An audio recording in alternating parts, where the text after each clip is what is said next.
the distance between two notes. And we always use the bottom note of the interval as if it was the bottom note of a scale.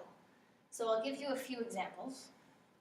If I was using a C as the bottom, I would be thinking about everything being in C major. So I could have C to E, and I would call that a major third because it's just like how it's supposed to be in the key signature. But if I had done a C to an E flat, we know that there are no flats in C major, so right away, dead giveaway, that would be a minor third and it would sound sad. It would sound like "Oh Canada," instead of sounding like "Kumbaya." What you need to know is down here, we have our list of possible options. And you'll notice we have some special ones. We have perfect 1, perfect 4th, perfect 5th, and perfect 8th.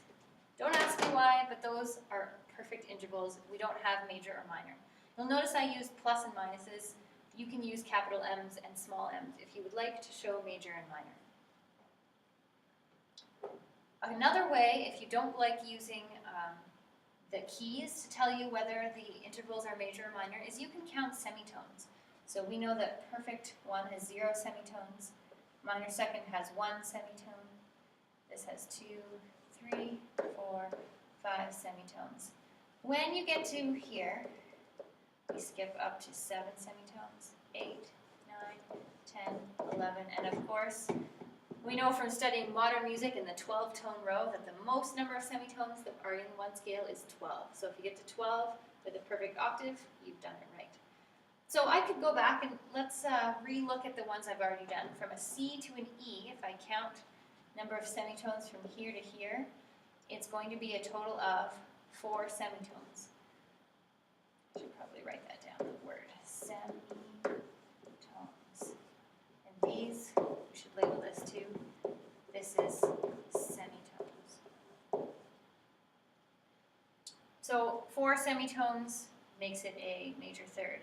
If I looked from here to here and I counted from C to E flat on my keyboard, I would find 3 semitones, which makes it a minor third. So that's an easy way that you can check by using that chart if you don't like using the circle of fifths. Let's do just a couple more examples.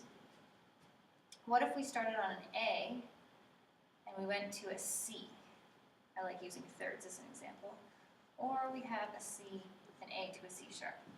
So this first example, A to C, I look at A major on the circle of fifths. It has 3 sharps, F sharp, C sharp, G sharp.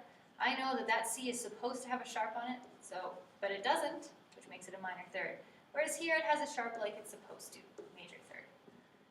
Or if I didn't like using the circle of fifths, I could use the other method, and I count A to C is going to give me only 3 semitones, whereas A to C sharp gives me 4 semitones, and it matches my chart and how I labeled it. So 2 separate methods that you can use to name intervals. If you see an interval that is a 4th or a 5th, for example, C, D, E, F, G, that's a 5th. You can just label it perfect 5th and you're done. You don't even have to think about it. So those are good ways to save yourself time on the exam, is if you see a 1, 4, 5, or 8, you are done. And that's how you draw intervals.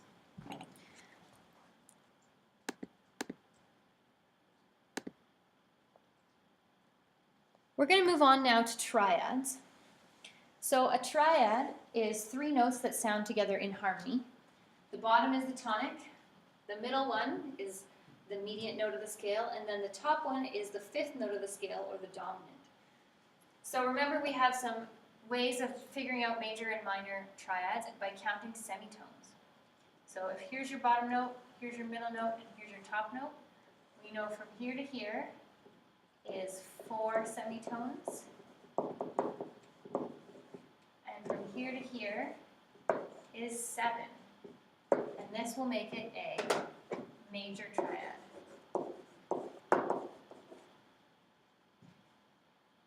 If you switch it up and you have 3 semitones and 7 semitones, you know it's going to sound sad. It's going to sound like a minor triad. And the reason that is because we know that a major third has 4 semitones in it. So it would make sense that a major triad would have an interval of a major third in it. And we know that a minor third has only 3 semitones, so it would make sense that a minor triad would have this interval of a minor third in it. You'll notice that this here is talking about different positions that the triad can be in. We have not gotten to that in this course, and that is okay. We'll cover that in the grade 11 course. So don't worry about flipping the triads upside down in different positions. If you've taken piano, you'll know all about that, but we won't worry about it for now. So if I gave you an example like this, C, E flat, G, and usually these would be stacked on top of each other, but for space reasons, I'm going to spread them out into a broken triad. I would measure, all I would need to measure was from here to here. I'd figure out, 3 semitones.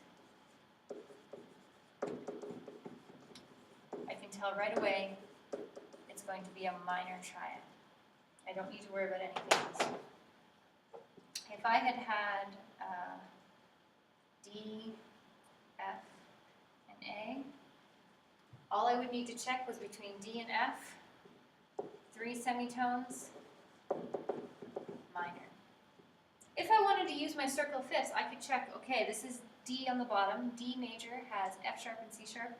This F really should have a sharp in front of it here. It doesn't, therefore it's going to be minor. You can think about it in 2 different ways, just like you do intervals. Let's do one last example. Let's make it a major. If I started on an A, and I had a C sharp in the middle, and I had an E on the top, if I checked between A and C sharp, I would find 4 semitones, and therefore I know that it's going to be